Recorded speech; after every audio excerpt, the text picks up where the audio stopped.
Hello students, कैसे हैं आप सब। आज के लेक्चर में मैं शुरू करने वाली हूँ एड्स के बारे में बात करेंगे। ठीक है, तो एड्स के बारे में देखो, अब तक हम इम्यूनिटी पढ़ चुके हैं, कॉमन डिसीज़ के बारे में भी पढ़ चुके हैं, जो कि इन्फेक्शन डिसीज़ नॉर्मली भी हो सकती हैं। लेकिन आज बात करने वाली हूँ एड्स की, दैट मीन्स एक सेक्शुअल ट्रांसमिटेड डिसीज़ की, जिसके बारे में जनरली हमने सुना बहुत होता है, बट एग्जैक्टली होता क्या है हमें नहीं पता होता है ना। तो सबसे पहली बात क्या है, इसकी फुल फॉर्म क्या होती है, that is acquired immuno deficiency syndrome. ठीक है, एक्वायर्ड इम्यूनो डेफिशिएंसी सिंड्रोम। अब होता क्या है एड्स में, एक ये डिसीज़ कौन सी है, क्या ये डिसीज़ इनेट हो सकती है? नहीं, ये डिसीज़ एक्वायर्ड होती है, क्योंकि ये बर्थ के बाद डेवलप होती है। It is an acquired disease, मतलब नॉट कंजेनिटल डिसीज़। ठीक है, एक्वायर्ड डिसीज़ होती है जिसमें पूरी तरह से इम्यून सिस्टम की डेफिशिएंसी हो जाती है, क्योंकि फुल फॉर्म क्या है, एक्वायर्ड इम्यूनो डेफिशिएंसी सिंड्रोम। ठीक है, एस सिंड्रोम मतलब मैनी सिम्टम, बहुत सारे सिम्टम जब इकट्ठे हो जाते हैं, सिम्टम जिसमें कि ये हो जाता है कि जब बहुत सारे सिम्टम्स इकट्ठे हो गए हैं, लाइक कोई अजीब सी डिसीज़ हो गई है। ठीक है, जब डेफिशिएंसी हो जाएगी इम्यून सिस्टम की एक इंडिविजुअल के, उसके ही लाइफ टाइम पे, तो उस चीज़ को हम एड्स में इंक्लूड करेंगे। ठीक है, तो हम क्या लिखेंगे यहाँ पे, सबसे पहली बात, AIDS is an acquired condition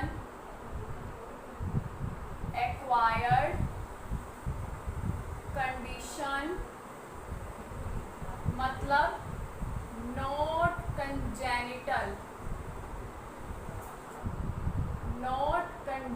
acquired condition of deficiency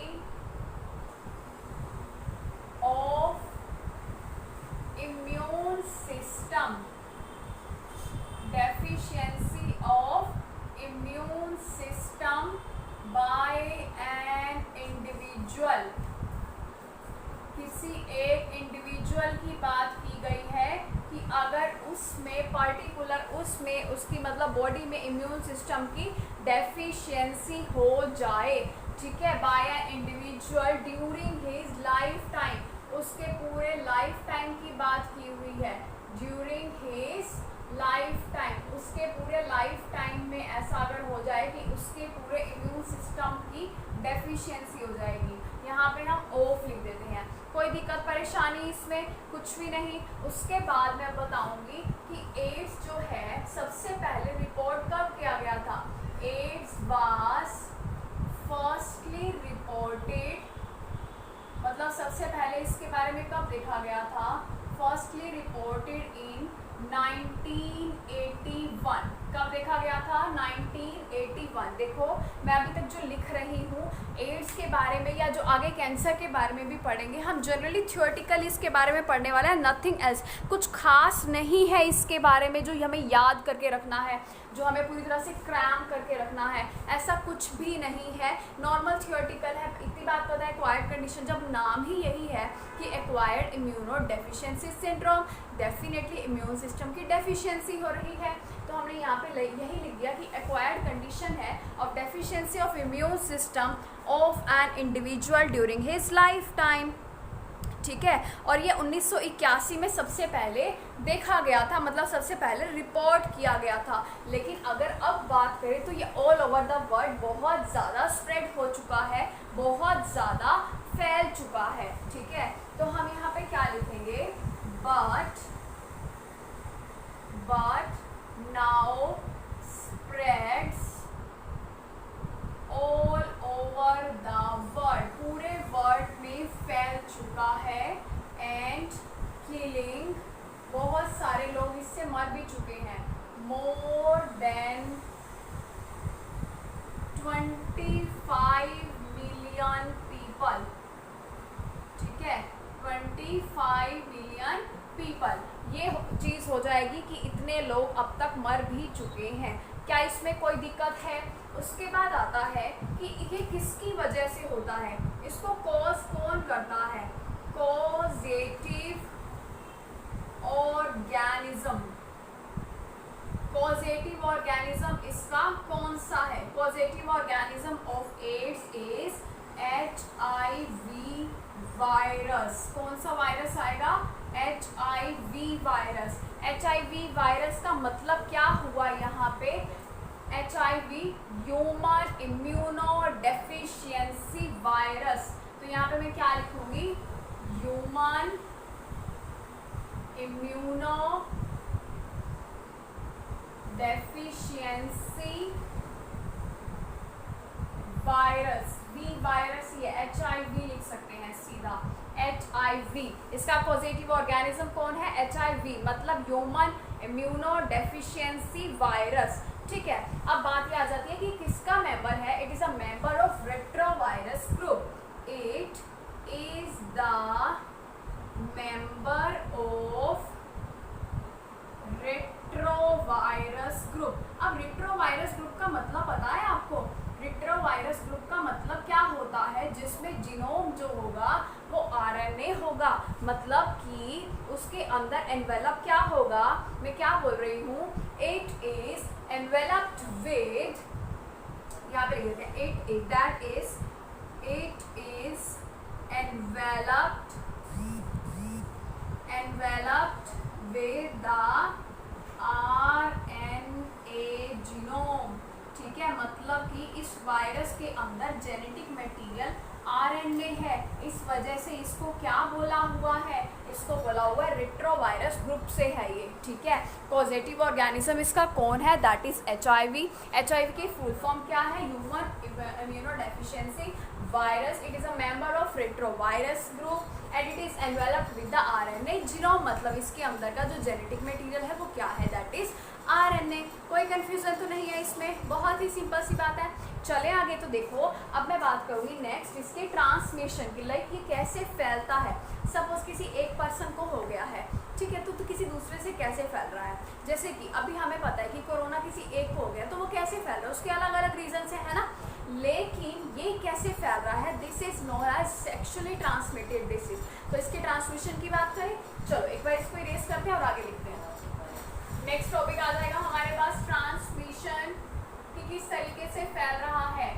transmission of HIV infection. पहले जनरल बात कर लेते हैं और उसके बाद यहाँ पे मैं लिख दूंगी सारे ट्रांसमिशन जो होंगे वो सारे इकट्ठे एक साथ बात कर लेंगे। देखो ट्रांसमिशन कैसे होगा, क्योंकि मैं बोल रही हूँ सेक्सुअल ट्रांसमिटेड डिसीज है, तो अगर किसी इन्फेक्टेड पर्सन के साथ सेक्सुअल कॉन्टैक्ट में आते हैं तो दैट मीन्स ये एड्स जो है वो फैल सकता है। या फिर ऐसा हो रहा है जैसे हॉस्पिटल में कभी इंजेक्शन लगवाने जाते हैं तो हम बहुत बार नोटिस करते हैं नीडल हमेशा नई लगाई जाती है। अगर वो नीडल पहले ही किसी इन्फेक्टेड पर्सन पे लगी हुई है और वो हमारे को फिर से लगा दी गई, तो उस नीडल से भी फैल सकता है ना। तो नीडल से फैल सकता है या किसी सेक्सुअल कॉन्टैक्ट से फैल सकता है, या सपोज हम ब्लड ट्रांसफ्यूजन करवा रहे हैं, मतलब कि अगर हम किसी का ब्लड ले रहे हैं तो डेफिनेटली ब्लड ट्रांसफ्यूजन हो जाएगा क्योंकि उसका ब्लड हमारी बॉडी में, और अगर वो इन्फेक्टेड पर्सन का हुआ तो, है ना, तो भी दिक्कत है। या फिर इन्फेक्टेड मदर से फीटस में जा सकता है प्लेसेंटा के थ्रू। सपोज एक मदर है, एड्स इन्फेक्टेड है और वो प्रेग्नेंट भी है, तो डेफिनेटली उसके फीटस को भी जो है मतलब एड्स है वो हो सकता है क्योंकि प्लेसेंटा के थ्रू जा रहा है। इसका मतलब ओवरऑल हमें क्या समझ में आ रहा है कि जो एड्स है वो बॉडी फ्लूइड से फैल रहा है, बॉडी फ्लूइड के ट्रांसपोर्ट होने से फैल रहा है, बॉडी फ्लूइड के ही आपस में कॉन्टैक्ट होने से फैल रहा है। ऐसा नहीं कि सामने वाले को अगर एड्स है उसने हमें टच किया दैट मीन्स हमें भी हो जाएगा।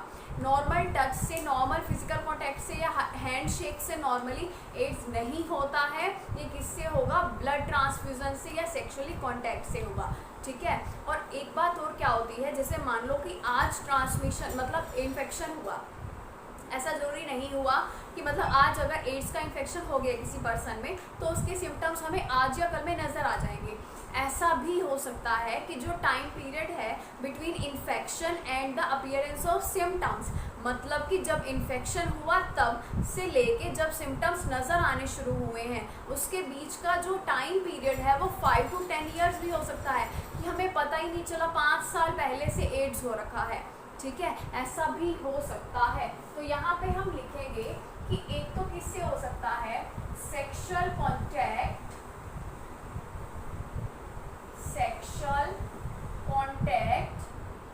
विद एन इन्फेक्टेड पर्सन, किसी इन्फेक्टेड पर्सन के सेक्सुअल कॉन्टैक्ट से भी हो सकता है, या फिर हम किससे लिखेंगे, by transfusion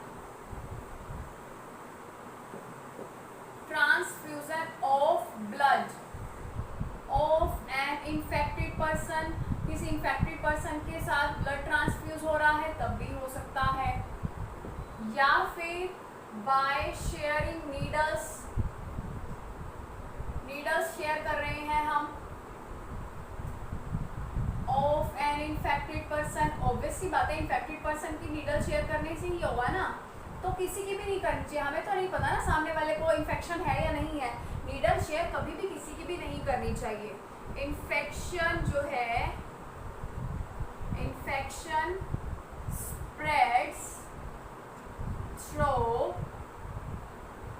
mother to foetus, माँ से बच्चे में भी ट्रांसपोर्ट हो सकता है थ्रू प्लेसेंटा, प्लेसेंटा के थ्रू, ऑब्वियसली प्लेसेंटा के थ्रू ट्रांसपोर्ट हो सकता है आगे, ठीक है।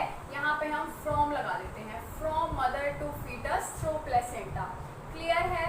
और उसके बाद मैं बोल रही हूँ यहाँ पे कि मैं जो HIV मतलब इन्फेक्शन होता है वो सिर्फ और सिर्फ जो है वो बॉडी फ्लूइड से होता है। HIV infection spreads only through the body fluids, body fluid से ये फैल रहा है, but not through any touch, ठीक है। ऐसा नहीं है कि सामने वाले ने आपको टच किया और सामने वाला इन्फेक्टेड है तो आपके अंदर भी वो आ जाएगा, ठीक है। या फिर हम ये भी लिख सकते हैं टच या हैंडशेक, ठीक है, मतलब किसी भी टाइप का नॉर्मल टच है, फिजिकल नॉर्मल टच है। हम फिजिकल कॉन्टेक्ट, सेक्सुअल कॉन्टेक्ट की बात नहीं कर रहे, फिजिकल कोई भी टच है, ठीक है, उससे ये नहीं फैलता। और हम यहाँ पे क्या लिखेंगे, time period between the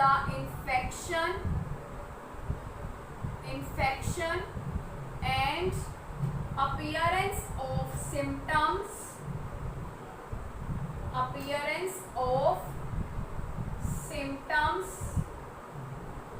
may be 5 to 10 years। वो टाइम पीरियड जो है कि जब इन्फेक्शन हुआ तब से लेके सिम्टम जो है 5 to 10 ईयर्स भी ले सकते हैं सिम्टम्स की अपीयरेंस शो होने में। क्लियर है, कोई कंफ्यूजन तो नहीं है यहाँ तक।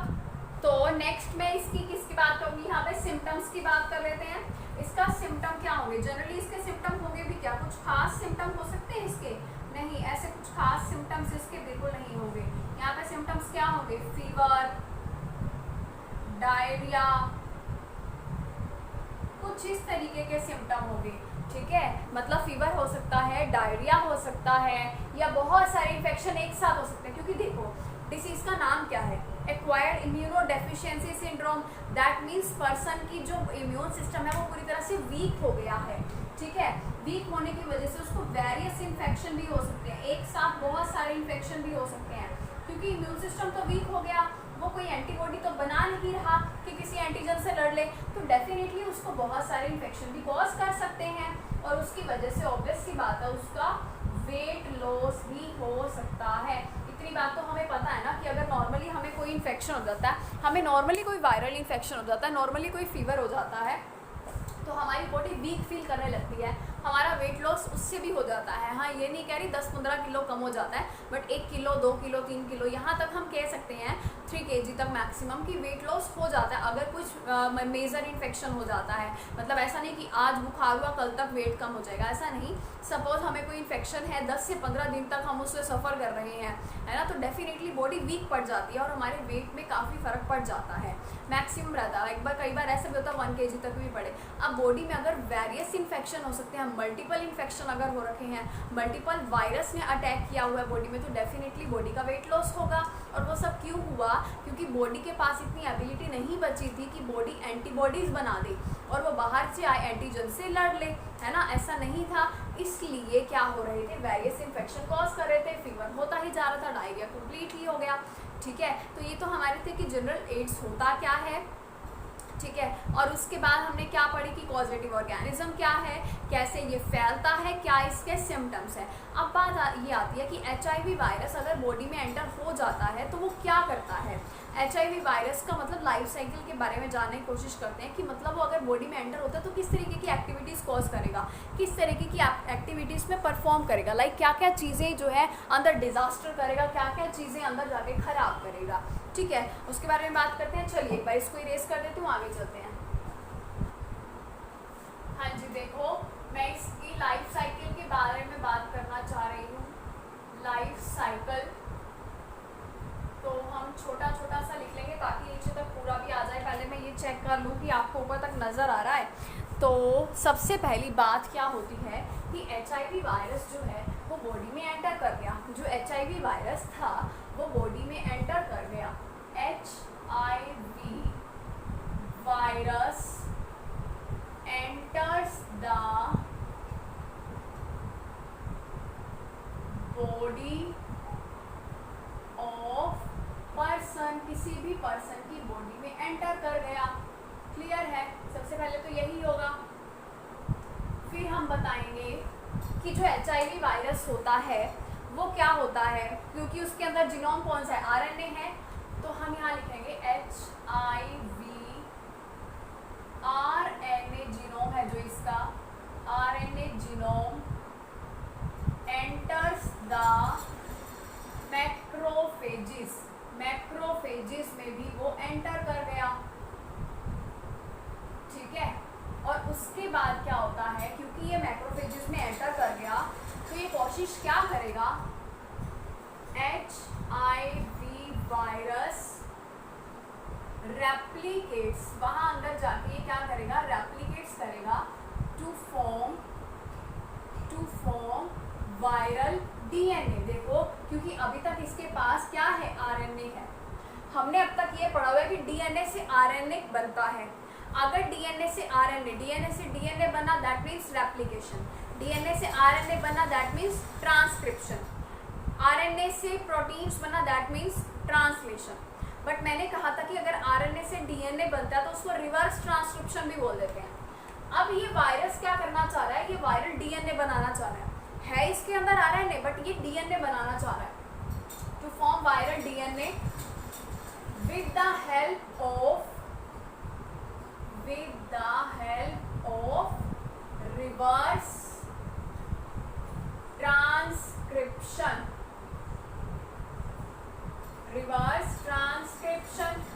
ठीक है, and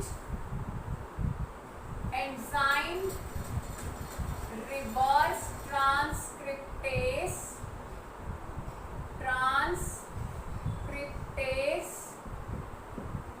is involved। ऑब्वियस सी बात है, अगर उसको RNA से DNA बनाना है तो रिवर्स ट्रांसक्रिप्शन करनी पड़ेगी और रिवर्स ट्रांसक्रिप्टेज एंजाइम की नीड भी पड़ेगी। क्या यहाँ तक कोई कंफ्यूजन है? सबसे पहले उस जीनोम में, मतलब जो वायरस है वो एंटर हुआ, ठीक है, एंटर होके क्या एंटर करवाया उसने, RNA जीनोम। अब वो चाह रहा है कि उसको DNA बनाना है, RNA से DNA बनाने के लिए उसको क्या करना पड़ेगा, ट्रांसक्रिप्शन करवानी पड़ेगी, रिवर्स ट्रांसक्रिप्शन करवानी पड़ेगी, क्योंकि DNA से RNA को बनाना मतलब ट्रांसक्रिप्शन, और उल्टा जाना तो रिवर्स ट्रांसक्रिप्शन ही हुआ, और जो एंजाइम बीच में नीड होगी जिसकी, दैट मीन्स रिवर्स ट्रांसक्रिप्टेज। ठीक है, और इसके बाद क्या होगा, यही DNA incorporation of viral DNA to the host DNA, मतलब पर्सन के अंदर पर्सन की, वो जो पर्सन है, जो बंदा है, जो इंडिविजुअल है, उसमें जब वो मतलब डीएनए बना लेगा, वायरल डीएनए, वो उसके डीएनए के अंदर एंटर कर जाएगा and enters to the helper T cells. Helper T cells, अगर वो हेल्पर टी सेल्स के अंदर चला जाता है तो क्या करेगा? ऑब्वियस सी बात है, हेल्पर टी सेल्स के अंदर जाने के बाद वो डैमेज कर देगा उसको and damage the large number of T lymphocytes. T lymphocytes को लार्ज नंबर में डैमेज कर देगा। सो progressively decreases the number of helper T lymphocytes। ठीक है, अब मैंने ये बताया था कि जो हेल्पर टी सेल्स होते हैं वो बी सेल्स को हेल्प करते हैं और ये बी सेल्स एंटीबॉडीज बना देते हैं। बताया था ना ये कि एक होते हैं हमारी बॉडी में बी सेल्स और एक होते हैं T cells. B cells antibody बनाएंगे लेकिन टी सेल एंटीबॉडी नहीं बनाता। टी सेल सिर्फ और सिर्फ बी को हेल्प कर देता है, एक स्टिमुलेशन दे देता है, काइंड ऑफ उसको मतलब हेल्प कर देगा कि भाई तू एंटीबॉडीज बना ले, मेरे में इतनी एबिलिटी नहीं है ना। टी सेल्स में एबिलिटी नहीं होती कि वो एंटीबॉडी बना ले, लेकिन वो बी सेल्स को स्टिमुलेट करता है। अब क्योंकि ये HIV वायरस पहले पर्सन की बॉडी में एंटर किया, फिर उसके बाद मैक्रोफेजेस में एंटर हो गया, फिर इसने डीएनए बना दिया। डीएनए बनाने के बाद भाई ये टी सेल में एंटर कर गया। अब टी सेल तो बेचारा हो गया डैमेज। क्या टी सेल आगे स्टिमुलेशन दे पाएगा? नहीं दे पाएगा। टी सेल डैमेज हो गया, टी सेल्स का नंबर बहुत ज़्यादा डिक्रीज हो गया। क्लियर है? तो इसके बाद हम ये कह सकते हैं कि पर्सन एक्वायर्स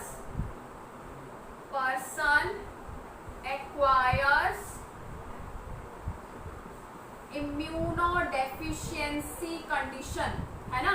हम ये बोल सकते हैं ऑब्वियसली पर्सन एक्वायर्स इम्यूनोडेफिशिएंट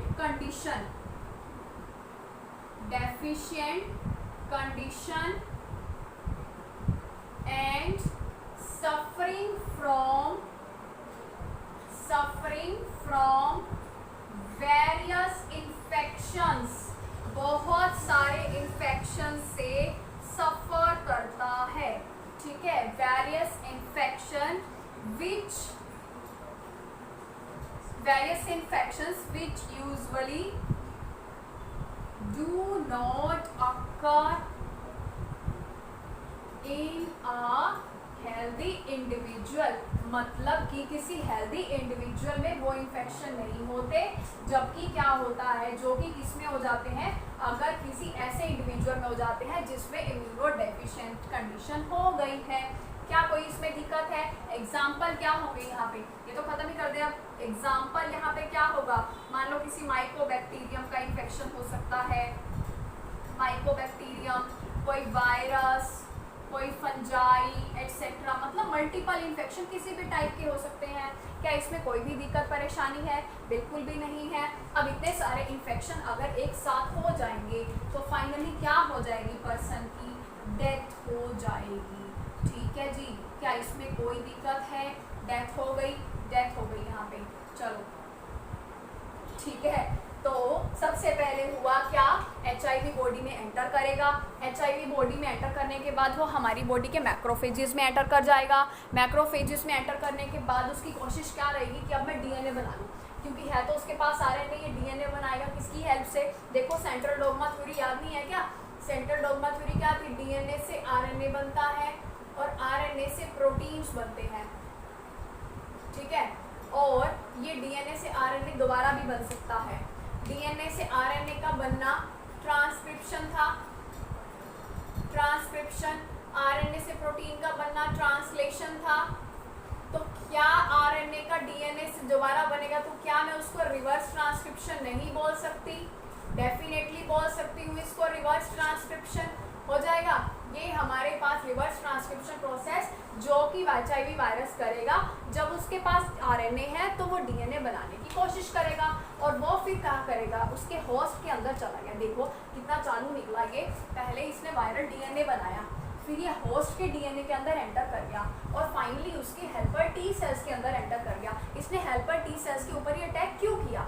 क्योंकि helper T cells B cells को स्टिमुलेट करते हैं और बी सेल्स एंटीबॉडीज बनाते हैं। अगर ये एंटीबॉडीज ना बनाते, है ना, अगर ये एंटीबॉडीज नहीं बनाते हैं दैट मीन्स बॉडी का इम्यून सिस्टम वीक हो गया, और अगर ये एंटीबॉडीज बना रहे हैं दैट मीन्स बॉडी का इम्यून सिस्टम स्ट्रांग है। बॉडी की एंटीबॉडीज, बॉडी में एंटीबॉडीज कौन प्रोड्यूस कर रहा है? B lymphocyte. बी लिम्फोसाइट को हेल्प कौन कर रहा है? T lymphocyte. अगर ये टी लिम्फोसाइट की हेल्प नहीं मिलेगी तो क्या ये बना पाएगा? बिल्कुल नहीं बना पाएगा। और अगर ये नहीं बना पाएगा तो बेचारा हमारा इम्यून सिस्टम वीक हो गया।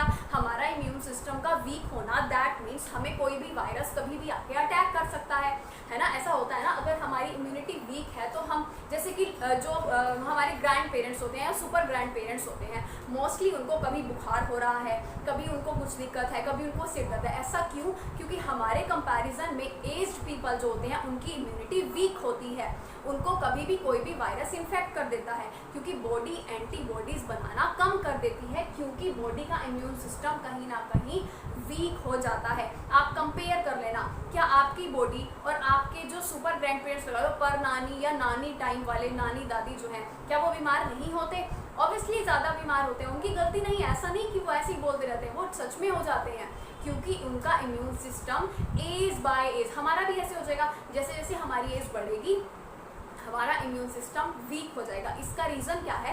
मैंने कल ही बताया था, हमारी बॉडी के अंदर एक लिम्फॉइड ऑर्गन है जिसका नाम क्या है?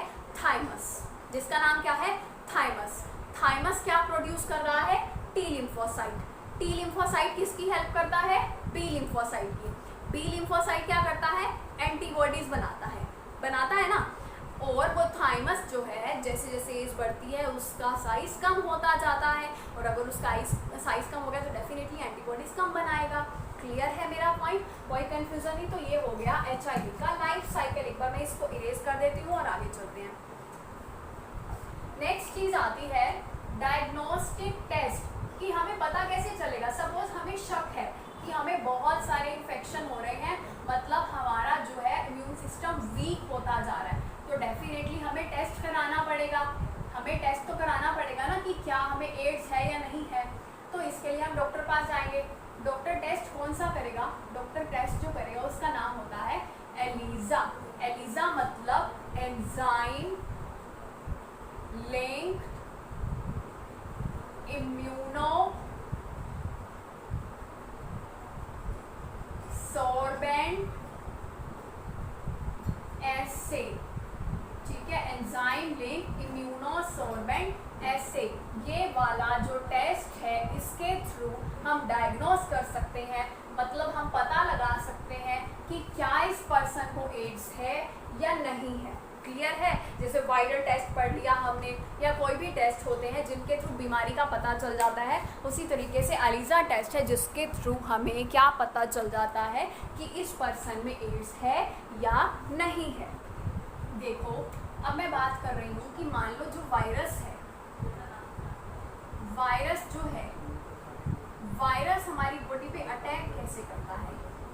ठीक है, वायरस हमारी बॉडी पे अटैक कैसे करता है। वायरस पे ये प्रोटीन्स होते हैं, ये वायरस हो गया, ये प्रोटीन्स हो गई। ठीक है, दो प्रोटीन्स इसके मेम्ब्रेन पे लगे होते हैं। ये जो प्रेजेंट है इसको बोलते हैं लिपिड बाइलेयर। जो ये आपको दो लेयर्स नजर आ रही है इसको बोलते हैं लिपिड बाइलेयर। ठीक है, और जो ये एक प्रोटीन हो गया, दूसरा प्रोटीन ऐसा लगा होता है, दूसरा प्रोटीन ऐसे लगा होगा। ठीक है,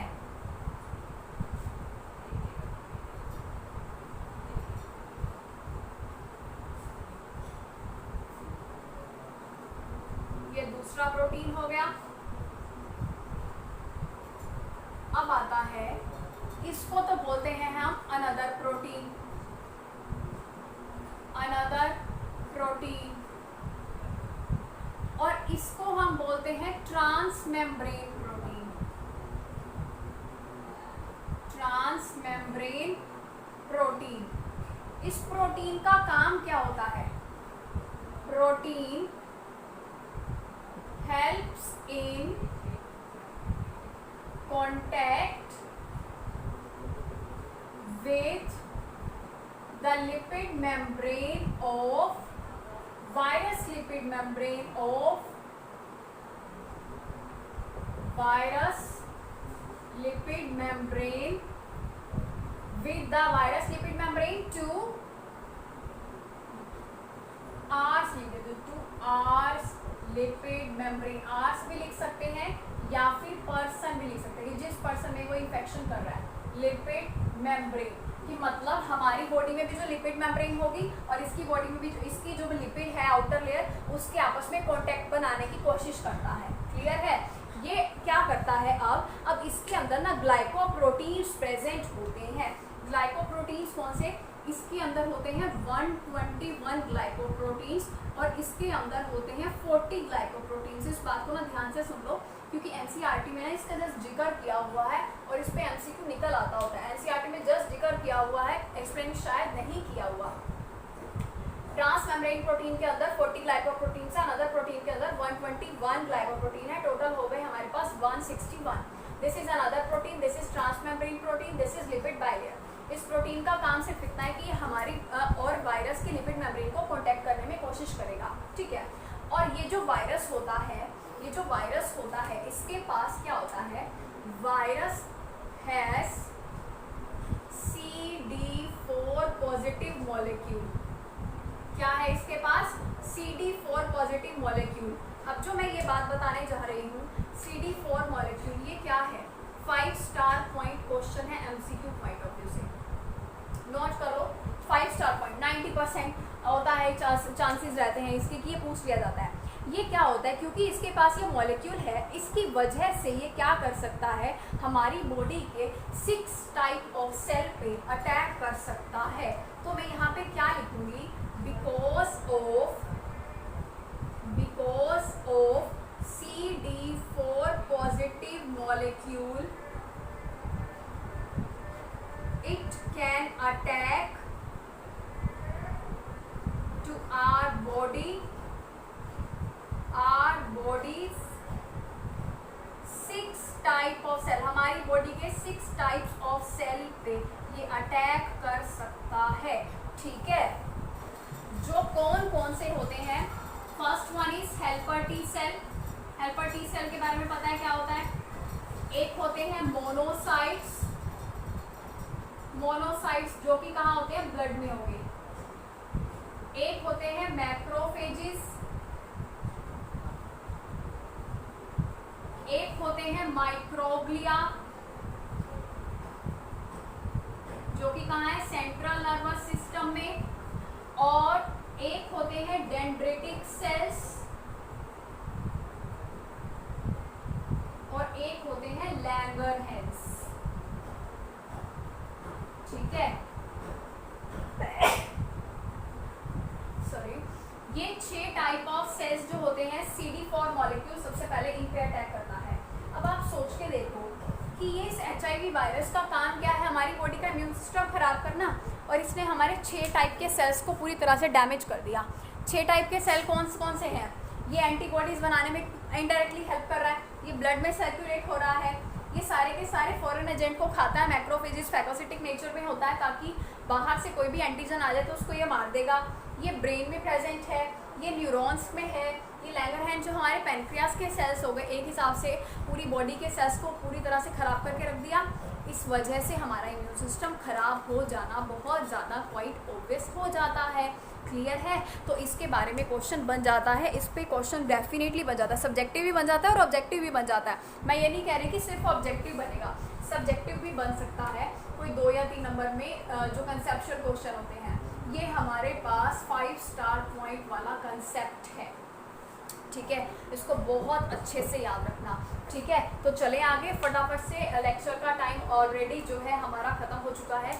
सिर्फ मैं 5 से 6 मिनट 5 मिनट लूँगी, और जिसमें मैं एक तो बात कर लेती हूँ कि इसको हम ट्रीटमेंट कैसे कर सकते हैं और इसकी प्रिकॉशंस क्या क्या ले सकते हैं। क्लियर है? इसको इरेज कर लें। समझ आ गया ना इसका? कि अब देखो कि मैंने सिर्फ इतनी बात बोली कि ये लिपिड हो गया इसका, ये दोनों प्रोटीन्स हो गए, इसके अंदर इतना ग्लाइकोप्रोटीन है, इसके अंदर इतना ग्लाइकोप्रोटीन है। प्रोटीन का काम सिर्फ इतना है कि वायरस की और हमारी लिपिड को कांटेक्ट करा सके, ठीक है। कांटेक्ट आके करेगा क्या, क्योंकि इसके पास CD4 पॉजिटिव मॉलिक्यूल है, जिसकी वजह से हमारे इन 6 सेल्स का कबाड़ा कर सकता है। हमारे 6 सेल्स का कबाड़ा करना मतलब हमारी ओवरऑल बॉडी का कबाड़ा कर देना। क्लियर है? चलो फिर मैं इसको इरेज कर देती हूँ और आगे चलते हैं। नेक्स्ट हम बात करेंगे ट्रीटमेंट की। ट्रीटमेंट यूज ऑफ, हम क्या यूज कर सकते हैं, use of anti retroviral drugs, anti retroviral drugs, ठीक है। पर बात ये आती है, फिर एड्स से लोग मरते क्यों हैं? अगर ये ड्रग बनी हुई है तो फिर एड्स से लोग मरते क्यों हैं? बट हम यहाँ पे क्या लिख देंगे, यहाँ पे साथ में, this drug can prolong the life of a person but can't avoid death. ऐसा नहीं होगा कि इससे डेथ नहीं होगी, वो तो होनी ही होनी है, बस इतना होगा कि लाइफ जो है थोड़ी एक्सटेंड हो जाएगी। जो ये था कि इन्फेक्शन होने के साल बाद इंसान मरने वाला है, अगर एंटी रिट्रोवायरल ड्रग खा रहा है वो, तो लाइफ मतलब चांसेस हो जाएंगे कि अच्छा 2-4 साल और निकाल जाएगा। मतलब हम ये कह सकते हैं ट्रीटमेंट कोई भी नहीं है, नो क्योर, कोई भी इसका ट्रीटमेंट जो है वो नहीं है। क्लियर है? अगर एड्स हो गया तो डेफिनेटली अब इंसान जो है वो मरेगा ही। नेक्स्ट लास्ट टॉपिक इसका क्या बनता है, that is precautions of AIDS. हम प्रिकॉशंस क्या क्या ले सकते हैं एड्स से बचने के लिए, ठीक है जी। तो इसके बारे में देखो, इसमें फर्स्ट पॉइंट हम क्या लिख देंगे, blood banks should be properly monitored, मतलब उसको हम प्रॉपरली मॉनिटर करें, बार बार चेक करें कि सब कुछ ठीक है, गड़बड़ तो नहीं है। And blood should be make safe, उसको हमने बार बार सेफ बनाना है फ्रॉम HIV, कि उसमें कोई इन्फेक्शन कॉज ना कर दे, ठीक है। और क्या लिखेंगे, अवॉइड मल्टीपल पार्टनर्स, जिनके साथ सेक्सुअल कांटेक्ट ना बने, बहुत सारे पार्टनर्स का बनाने से अवॉइड करना है। क्लियर है? यूज ऑफ डिस्पोजेबल नीडल्स, ताकि हम इन्फेक्टेड नीडल्स को यूज ही ना करें, डिस्पोजेबल हो, एक बार यूज की और चलो कहानी खत्म, ठीक है। क्या यूज करनी है, यूज ऑफ डिस्पोजेबल नीडल्स, ठीक है जी, कोई दिक्कत नहीं है।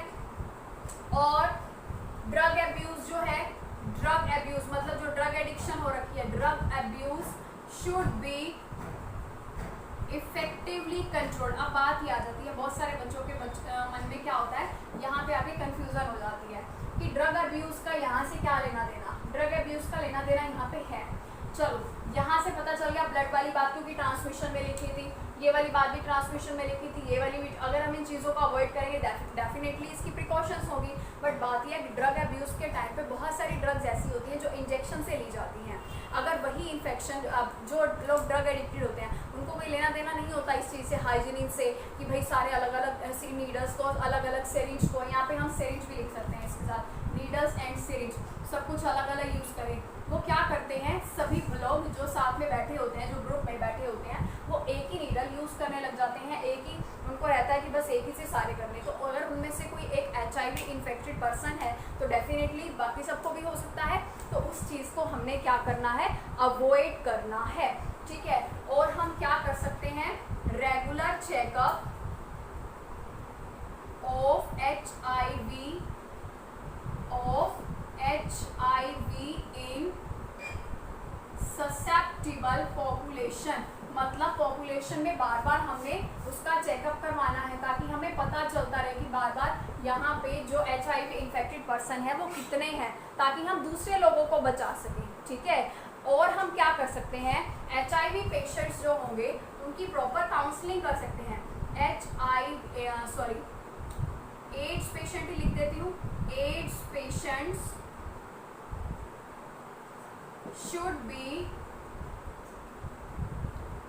बी गिवन, उनको प्रॉपरली काउंसलिंग देनी चाहिए, should be given proper counselling and sympathy, मतलब उनको बिल्कुल अलग नहीं छोड़ना चाहिए, भाई तेरे को तो एड्स है तेरे से हम बात नहीं करेंगे, क्योंकि टच से तो नहीं फैलता ना, या फिर ट्रीटमेंट, क्योंकि उसकी लाइफ बचा नहीं सकते लेकिन उसकी लाइफ एक्सटेंड तो कर सकते हैं ना। तो इस तरीके से एड्स के बारे में आपने लिखना है। आई नो कि थोड़ा ज़्यादा हो गया है, बट नो वरीज, आप ये सारी चीज़ें जो हैं अगर सब्जेक्टिव पॉइंट ऑफ व्यू से आ जाता है, 5 नंबर में सीधा सीधा क्वेश्चन बनता है एड्स पे, +2 क्लास में है, बोर्ड में ये डेफिनेटली आ सकता है, ठीक है। तो आप इसको ये जितना भी बताया है ये सारा आपको लिखना पड़ेगा। मैं इसको आधा आधा भी कर सकती थी, बट द थिंग इज़ आधा एड्स आज कराऊँ आधा कल कराऊँ, उसमें बात वो नहीं बनती है ना, मुझे एक ही दिन में पूरा टॉपिक कराना ज़रूरी था। तो चलिए ज़्यादा बात नहीं करते हैं, यहाँ तक इसको अच्छे से नोट कर लेना। देखो याद करने वाला कुछ भी नहीं है, HIV बस उसका याद रख लेना थोड़ा सा कि वो कैसे फैल रहा है, CD फॉर मॉलिक्यूल कौन कौन से सेल्स पे, CD फॉर पॉजिटिव मॉलिक्यूल जो है वो कौन कौन से सेल्स पे अटैक कर रहा है, बस वो चीज़ थोड़ी सी याद करके रख लेना। बाकी सब नॉर्मल थ्योरी है, एक बार पढ़ोगे तो भी याद हो जाएगी, ठीक है जी। तो चलिए यहाँ तक कर लेना और कल मिलते हैं नेक्स्ट लेक्चर के साथ।